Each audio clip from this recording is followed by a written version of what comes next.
शांति ओम शांति ओम शांति। नायक श्री गणेश की हम बहुत प्यार से महिमा करते हैं, उन्हें याद करते हैं, पूजा करते हैं। हर कार्य की शुरुआत उनकी स्थापना से करते हैं। लेकिन क्या सिर्फ याद करना और उनकी महिमा करना क्या उतना काफ़ी है? क्यों ना उनसे प्रेरणा ले, उनकी विशेषताएं, उनकी शक्तियाँ अपने जीवन में धारण करें और सिर्फ श्री गणेश जी की महिमा ना करें, खुद ही श्री गणेश जैसे बन जाए। श्री गणेश जी की जो जन्म की कहानी है वो हमें बहुत कुछ सिखाती है। कहते हैं शंकर जी तपस्या के लिए बहुत दूर पहाड़ों में गए थे, तो पार्वती जी ने अपने शरीर की मिट्टी निकालकर एक बच्चे का निर्माण किया। पार्वती जी ने उस बच्चे को घर के बाहर खड़ा किया कि वो स्नान करने जा रही थी, तो घर में अंदर में कोई नहीं आना चाहिए। और अचानक उस दिन शंकर जी वापस आ गए, तो उस बच्चे ने अपने कर्तव्य का पालन किया और शंकर जी को अंदर नहीं जाने दिया, क्योंकि उस बच्चे ने अपने पिता को ही नहीं पहचाना। कहा जाता है शंकर जी को इतना गुस्सा आ गया कि उन्होंने उस बच्चे का सर काट दिया। और पार्वती जी उतनी देर में बाहर आए तो उन्हें पता चला कि शंकर जी ने उनके बच्चे का सर काट दिया। फिर शंकर जी ने कहा, अच्छा, अगला जो अब यहाँ से जाएगा मैं उसका सर इस बच्चे को दे दूंगा। हम ये कहानी बहुत समय से सुनते आए हैं, लेकिन हमने कभी भी इस पर विचार ही नहीं किया कि ये हमें क्या सिखा रही है।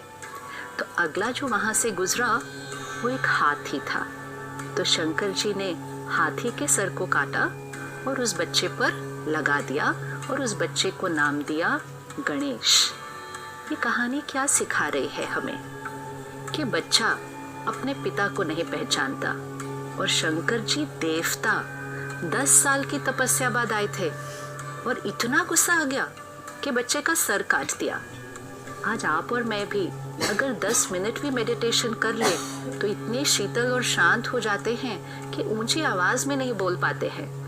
और देवता 10 साल की तपस्या बाद एक बच्चे के ऊपर इतना गुस्सा आया, और बात भी कितनी थी, अपने ही तो कर्तव्य का पालन कर रहा था, सर काट दिया। ये कभी नहीं कहते कि शंकर जी ने उस बच्चे की हत्या की, नहीं कहते, सिर्फ कहते हैं उसका सर काटा। दो बातों में बहुत फर्क है।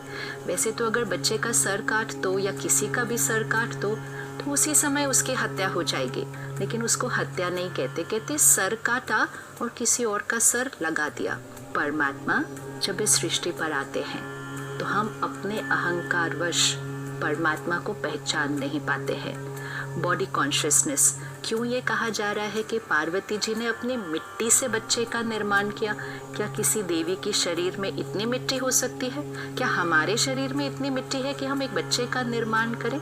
तो मिट्टी से बच्चे का निर्माण किया मतलब ये शरीर मिट्टी का है। दिस इज मिट्टी, दिस इज बॉडी कॉन्शियसनेस। और इस बॉडी कॉन्शियसनेस की वजह से हम परमात्मा को पहचान नहीं पाते हैं। तो परमात्मा सबसे पहली चीज क्या करते हैं, हमारी बॉडी कॉन्शियसनेस के सर को काटते हैं, हमारे अहंकार के सर को काटते हैं। तो शंकर जी ने बच्चे का सर काटा। अच्छा, सर काटा ही था तो वापस वही सर लगा देते, एक और की हत्या करने की क्या जरूरत थी? लेकिन जब परमात्मा हमारे अहंकार का सर काटते हैं तो फिर उसकी जगह सोल कॉन्शियस, ज्ञान से भरा हुआ, प्योरिटी और डिविनिटी से भरा हुआ एक बहुत वाइज सर हमारे ऊपर लगाते हैं। तो शंकर जी ने वो सर काट के ज्ञान का सर उस बच्चे को दिया और फिर उसका नाम रखा गणेश। तो गणेश जी के अगर हम एक एक अंग को देखें, वो हमें सही जीवन जीने का तरीका और ज्ञान को अपने जीवन में कैसे लाना है उसकी धारणा सिखाता है। सबसे पहली चीज जो सर है, मस्तिष्क, वो बहुत बड़ा, मतलब विजडम एंड विशाल बुद्धि। फिर दूसरी चीज जो आंखें हैं वो बहुत छोटी, सर इतना बड़ा, आंखें इतनी छोटी। तो जो वाइज होगा, जो वाइज इंटेलेक्ट होगा, वो दूरादेशी होगा। जब हम कोई चीज दूर देखते हैं तो हमारी आंखें छोटी हो जाती हैं। तो दूर देखकर फिर कर्म करना मतलब जो हम कर्म कर रहे हैं, जो हम सोच रहे हैं, बोल रहे हैं, कर रहे हैं, ये हमारा कर्म है।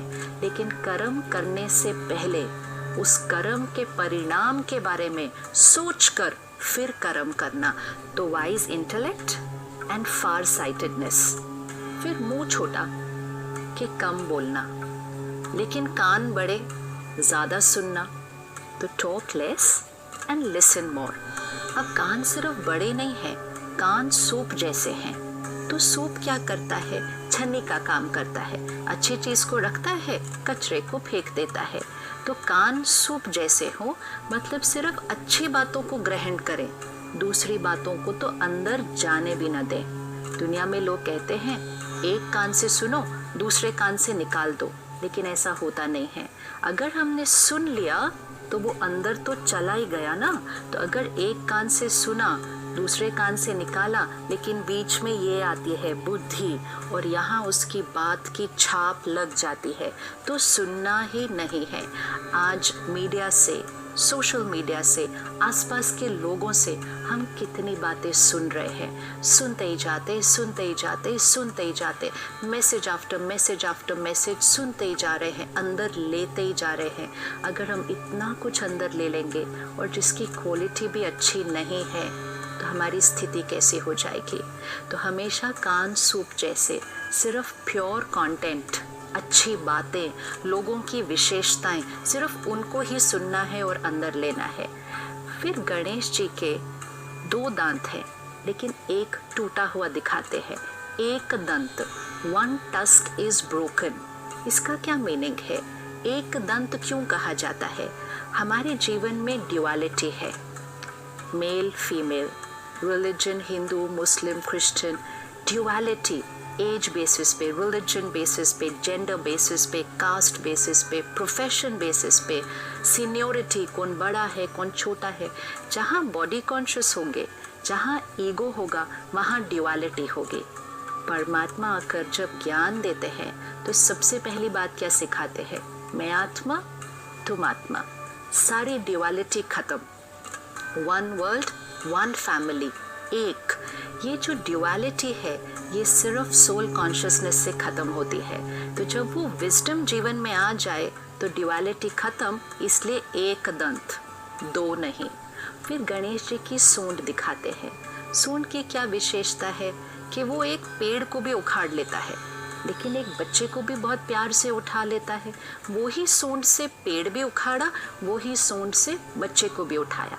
विच मीन्स आत्मा जो वाइज बन जाएगी, जिसके अंदर स्पिरिचुअलिटी धारण हो जाएगी, जो सोल कॉन्शियस हो जाएगी, वो बहुत सॉफ्ट भी होगी, बहुत लविंग भी होगी, लेकिन बहुत पावरफुल भी होगी।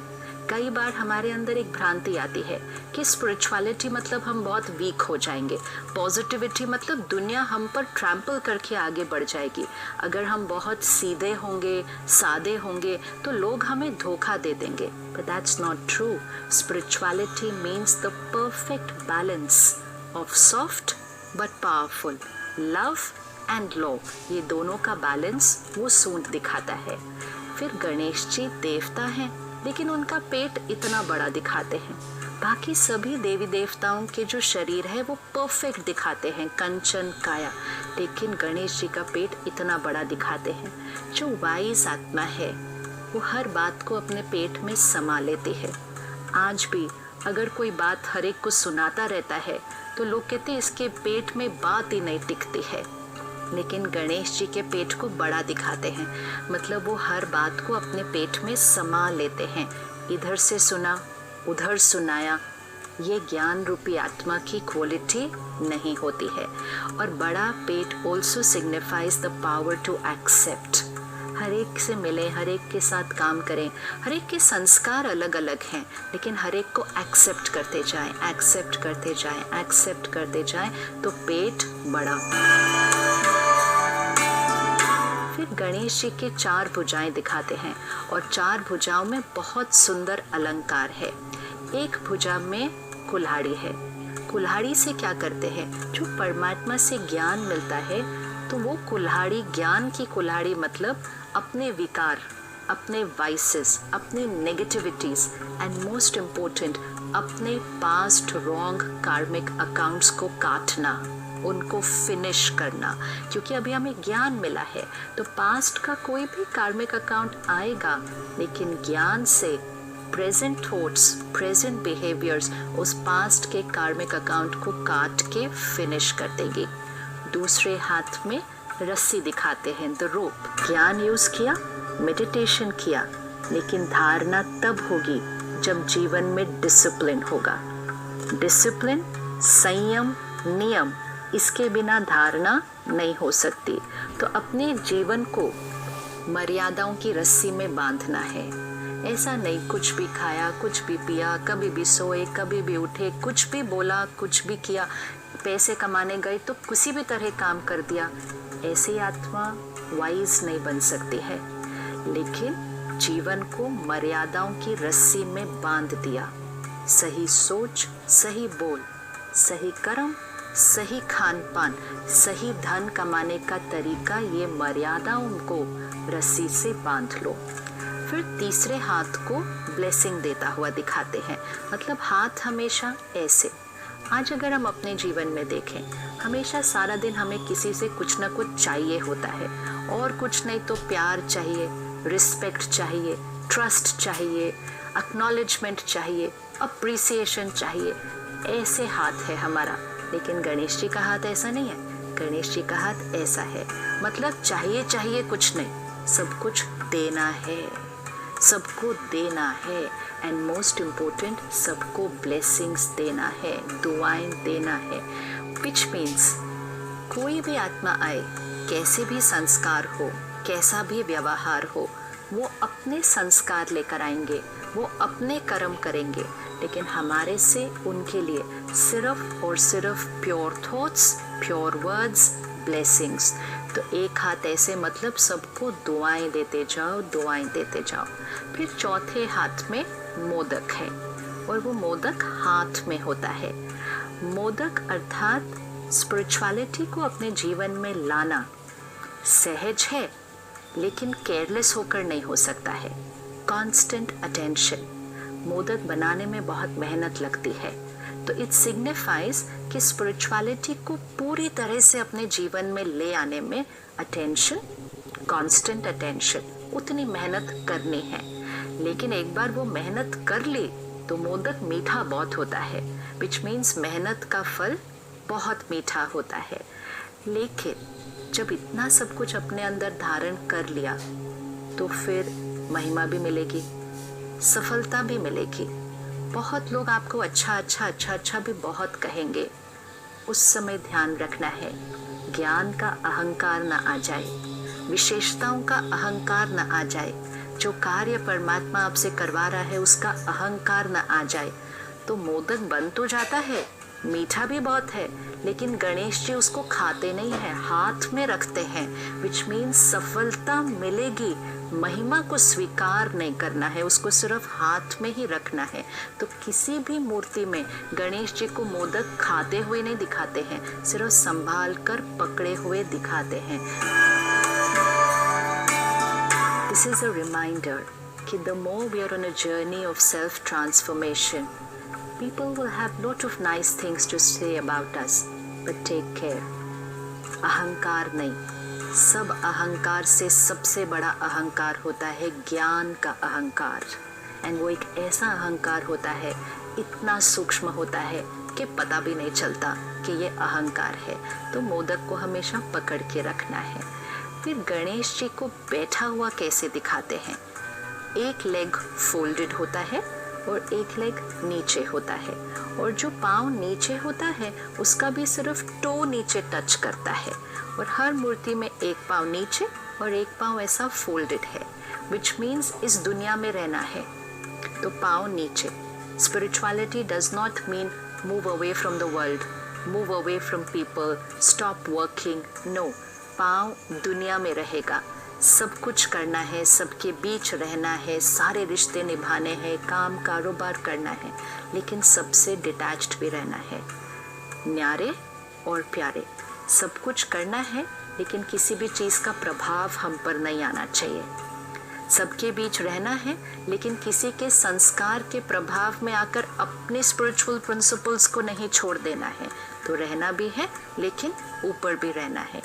अब इतनी महानता धारण करके, इतनी दिव्यता अपने जीवन में लाकर, लेकिन श्री गणेश जी का वाहन क्या दिखाया? देवता है तो उसका आसन, उसका वाहन बहुत सुंदर होना चाहिए, लेकिन श्री गणेश जी को तो चूहे पर बैठा हुआ दिखाते हैं। तो चूहा किसका प्रतीक है? अगर हम देखें तो चूहा सारा दिन कुछ न कुछ पर खुरेदता रहता है। खाने की चीज़ नहीं भी होती है, कोई वायर है, कोई प्लास्टिक है, कुछ भी चीज़ पर वो कुरूर करता रहता है। ये हमारी कर्म इंद्रियों का प्रतीक है।